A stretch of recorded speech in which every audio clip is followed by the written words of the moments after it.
This morning, the man at the center of the case that gripped the nation's attention and sparked a heated debate about race is in custody. Charges have been filed against George Zimmerman, the neighborhood watch captain who admitted to shooting an unarmed black teen in Florida. His arrest came after weeks of protests and rallies demanding justice for 17-year-old Trayvon Martin. Joining us on the phone is Annmarie McAvoy, law professor at Fordham University and former federal prosecutor. Good morning. Good morning to you. Now, George Zimmerman has been charged with second-degree murder. The special prosecutor has been working on this for weeks. How did she come to that decision?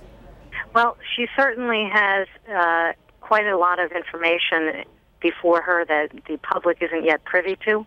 I'm sure that there were witness interviews. There were undoubtedly reviews done of the autopsy results. There were probably reviews done of how the bullets traveled, whether there could have been a possibility that it's self-defense or not, depending on the information that they had through that. So there's a lot of information that would have been gone through before this decision was reached by the special prosecutor. And this charge specifically, what does it mean?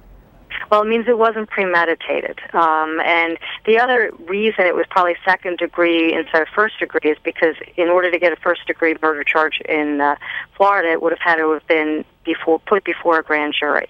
And in this case, it was not. And I don't, of course, know the exact reason why, but I think there's a possibility at least that there may have been some concern that if it had gone before a grand jury, they might not have indicted.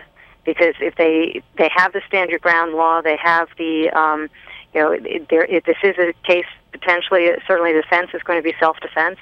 And if the jury wouldn't have, if the grand jury wouldn't have indicted, this could have been a problem for the law enforcement community down there, and it could have caused more tension, certainly in the public.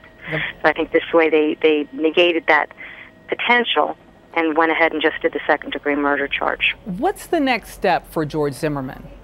Well, he's going to be brought before a judge. There'll undoubtedly be a bail hearing.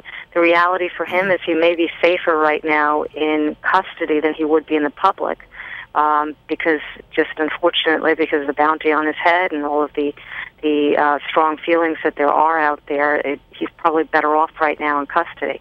But there'll be a bail hearing to determine whether he should be released or not. Annmarie McAvoy, thanks for joining us. Thank you.